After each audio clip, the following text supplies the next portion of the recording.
Welcome to Leap Into Your Story podcast, where you discover your inner story, break down the process, and meet others who've done it so you can leap into your own story.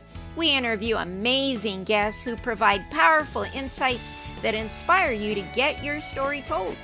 Be sure to visit our website at leapintoyourstory.com, and while you're there, subscribe and like us via your favorite social media network. Now sit back, get ready to take some notes, and let's get started. This episode of Leap Into Your Story podcast is brought to you by Leap Into Your Story course. Visit leapintoyourstory.com, where you have a guide to get your story told. I'm Victoria Andersen, and welcome to Leap Into Your Story podcast, where you discover your inner story, work through the process, and meet others who've done it. We interview amazing guests who provide powerful insights that will inspire you to leap into your own story. Be sure to visit our website at leapintoyourstory.com, and while you're there, subscribe and like us via your favorite social media network. In this episode, I will be discussing parallel dimensions, time loops, and reptilian alien encounters. And these are experiences I've written from my third book, Mastering the Paradox. This is the third part of my three-part series about my life and writing journey about paranormal experiences. I'll be starting with parallel dimensions. Now, out of all my paranormal experiences with ghosts and angels and demons and psychic abilities, apparently for me at one time, parallel dimensions were pure science fiction. I just didn't think that they existed.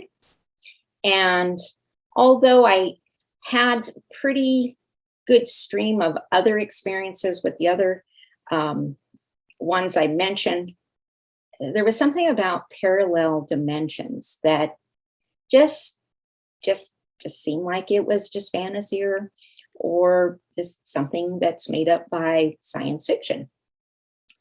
Now, I understood there were alternative dimensions, such as like dream time or after death, but parallel dimensions, I couldn't buy into that. And of course, there was something that changed all that.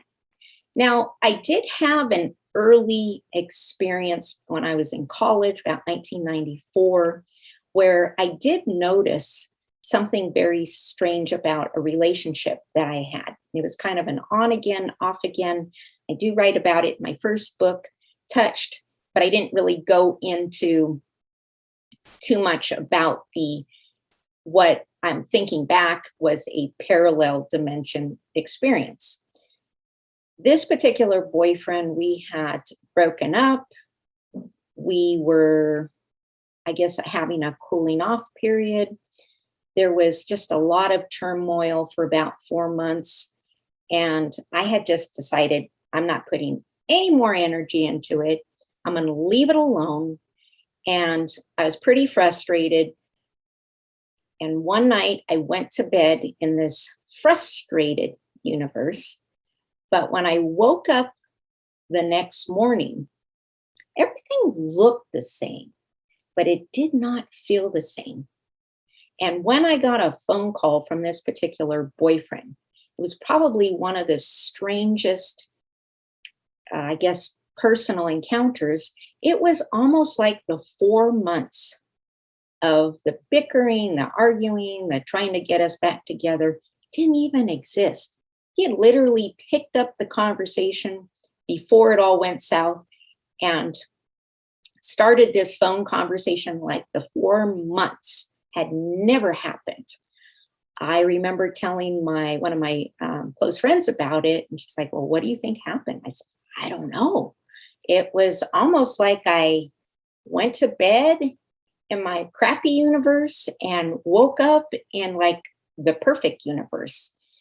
But, soon afterwards, it just, I'll cut to the chase. It didn't work out. But that particular incident did kind of strike me as incredibly odd, that somebody would just be so, night and day, and just literally pick up from the last good conversation, friendly conversation that we had. 4 months goes by, and then there's this just this meeting of like the 4 months of turbulence never happened.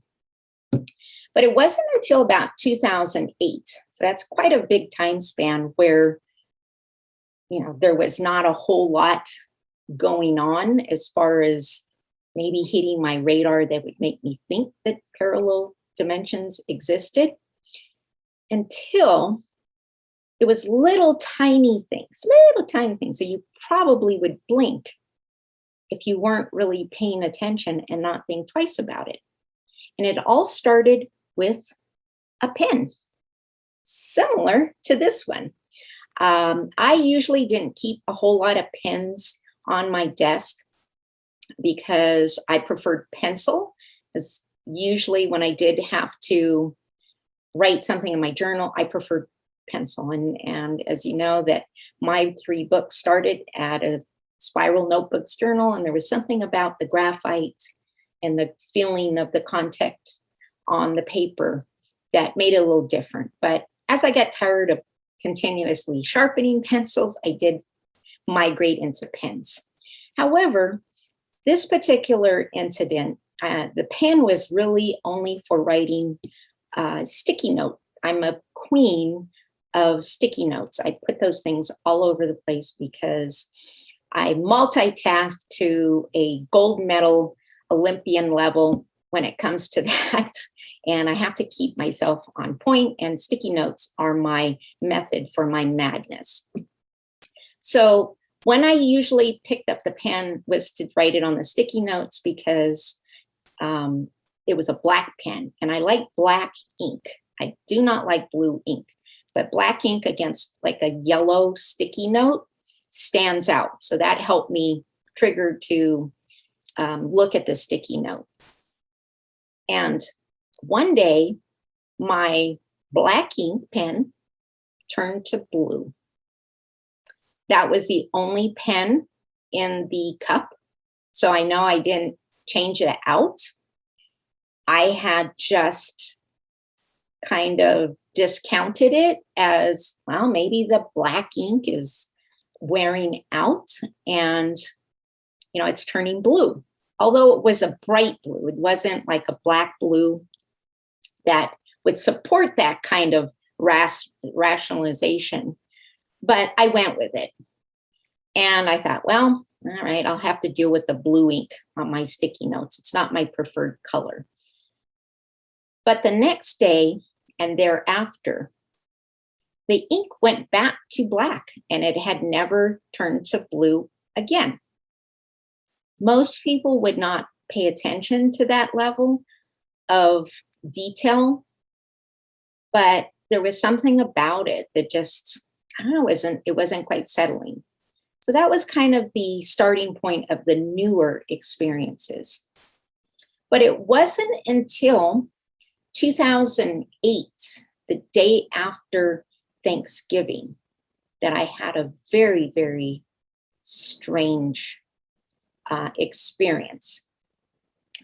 I was planning to do a little deep cleaning before it got too cold. Being a California girl, I was used to kind of doing my deep cleaning all year round. It never got cold. But when I moved to New Mexico, I realized there's a timeline when you should get it done because you can't open the windows. It's too cold. It might be snowing and sub-zero temperatures on occasion. So I did my little deep clean a little bit later in the year. And after Thanksgiving was a good lull. This way I can do it before the next holiday. So I had pulled out a big rainbow fuzzy duster and was getting ready to clean the guest room ceiling fans. And I put that thing down on a faux suede dark brown futon, went 2 rooms away, maybe tops 30 seconds. And I came back and that darn thing was gone. Well, being that we had 4 cats, and cats are cats, it's possible they could have dragged it around. So I looked everywhere. I couldn't find it, wasn't underneath it, wasn't dragged under a sofa in the living room or any other room. It just simply disappeared. So I went, I'm not sure what happened to it, but I needed to continue on my journey of deep cleaning. Picked up another one, never thought about it. Literally 2 years later, day after Thanksgiving, 2010, it mysteriously showed up again in the same darn spot I left it. And because I throw out nothing, especially if it has a good story, let me illustrate how difficult it is to misplace something like this. It's 2 feet, it's got a rainbow fuzzy, and it even has my tacky duct tape where I had broke it from my last clean when I lost my balance and simply put duct tape on it because it didn't affect the rest of this. But this is the actual cleaner, duster, that disappeared for 2 years and then magically reappeared again in the exact same spot. So that was probably one of the more obvious ones. There's some, and you can find out more about the parallel dimensions again in my book about that. But in also around the same time where I have my disappearing rainbow duster, I started to have these strange dreams about being assigned to going back in time and going to other dimensions to solve problems in this one. And I was known as part of an operation, a secret operation known as a leaper. So we were provided assignments and we had a contact person who gave us details of what we needed to do, what we needed to say, what we needed to know to accomplish these missions. And we were sent through some sort of dimensional stargates. They weren't as elaborate as science fiction, but they were pretty trying on the body.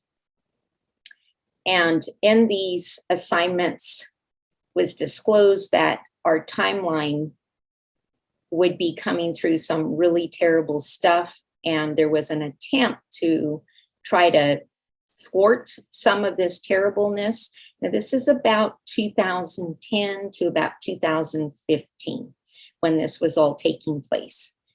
And hopefully, I guess, with some of these looping assignments, maybe change the course of history so it wouldn't be so terrible. And again, you can read about more in detail in my book, Mastering the Paradox. And then finally, there is my 2 encounters with reptilian aliens. One not so good, one good. I'll start out with the not so good one. At least I've been advised that that one could have been not so good. I didn't exactly have the opportunity to go face to face because whatever unseen person who was next to me when I had this encounter advised me that it was not in my best interest to see somebody who in 1 minute was a person and in the next minute had a big old snout, crocodile head. But this was an average everyday errand run to the post office. And I had opted for the automated machine because the line was fairly long. And while I was waiting for my receipt, I happened to glance at the line in the post office. And there was this one particular man that had been, at least from the back, an average looking, brown hair, a yellow shirt, yellow pants. He looked like had just come off the golf course. It was like a golfing outfit. And the post office was fairly close to a nearby golf course. And when I had glanced at him for a few seconds, he looked normal. And the next moment I looked at it, he had a crocodile head on a human body.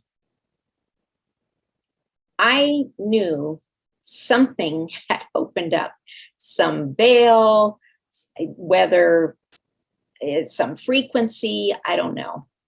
But I was trying not to blink until the lady bugged me behind me, because naturally she was waiting to use the machine herself. I blinked, and then he went back to just being a normal guy, at least again from the back. But he was getting closer to the front of the line.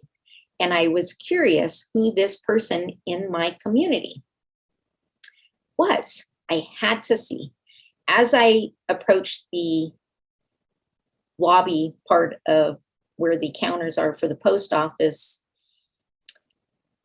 I heard a voice saying, do not let him know that you know what you saw.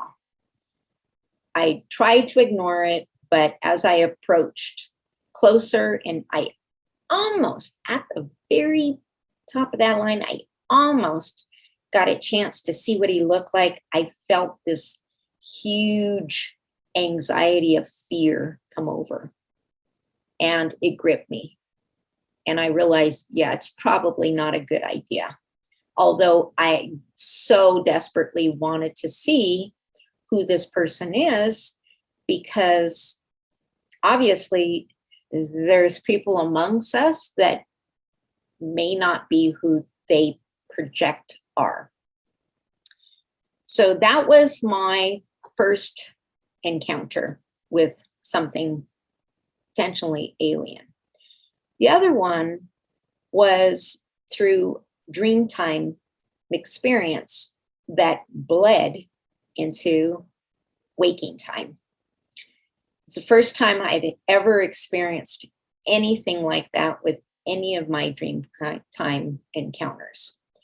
So in this dreamtime encounter, it's like I was underneath one of the pyramids in one of the tunnels. And there was a battle again with these crocodile-headed men against turtle-headed men.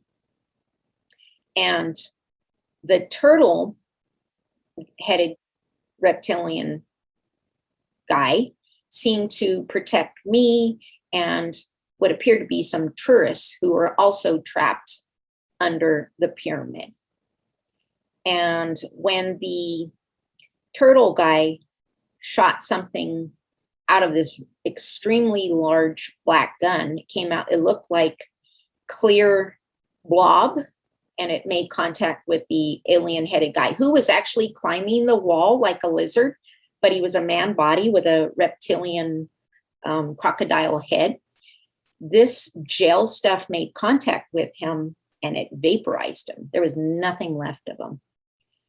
I woke up from that dream, and apparently in this battle, I had been hit with some of that plasma stuff, and that's what it was explained as plasma. And when I woke up from that dream experience, I had the most incredible headache to a point that I couldn't even move. It hurt to move. Nothing. It was like a migraine of 100. And the fact that any little thing outside of breathing, even that's hurt, just created an extraordinary amount of pain. I thought for sure I was a goner because I couldn't even roll over on the bed to get to a cell phone or a landline or anything. Even I had to just stay put. And while I had my eyes closed, I felt a hand stroking my head. I thought for sure maybe my husband picked up a telepathic SOS. And to my amazement, surprise, and fear, it was my turtle head guy from my dream.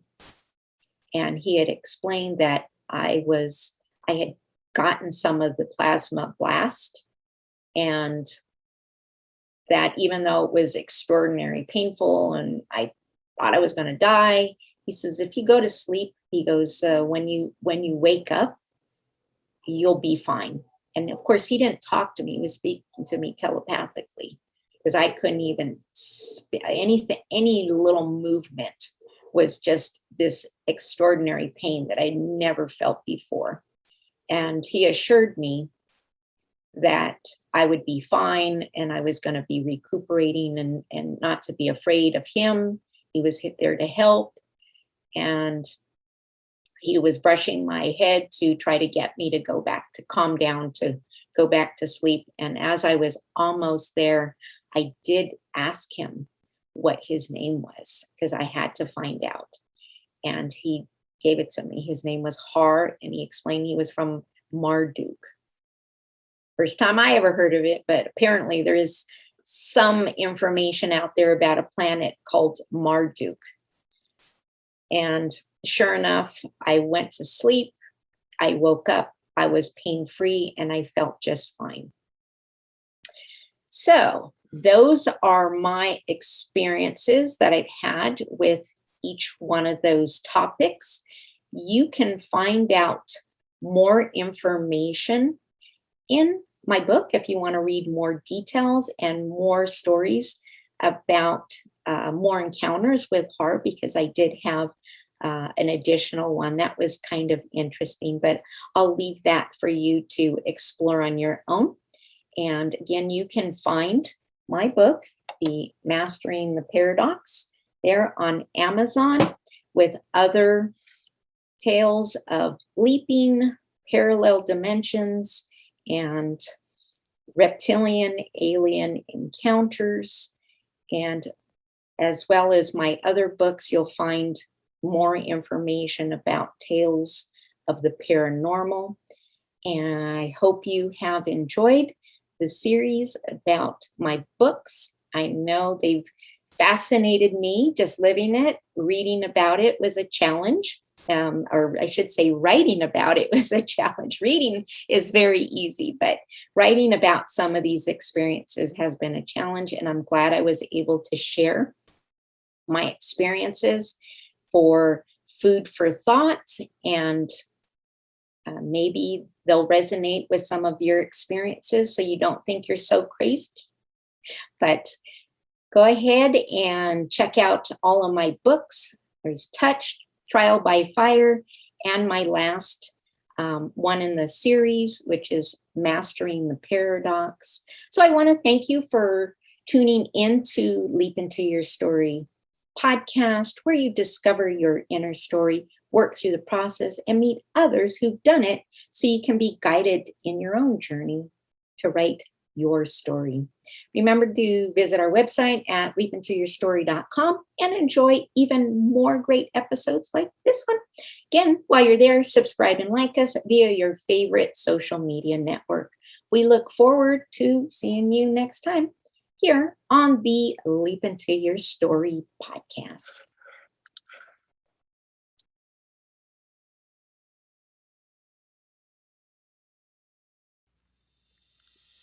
Thank you for tuning into the Leap Into Your Story podcast, where you discover your inner story, break down the process, and meet others who've done it so you can leap into your own story. Remember to visit our website at leapintoyourstory.com and enjoy even more great episodes like this one. Again, while you're there, subscribe and like to us via your favorite social media network. We're looking forward to seeing you next time on the Leap Into Your Story podcast.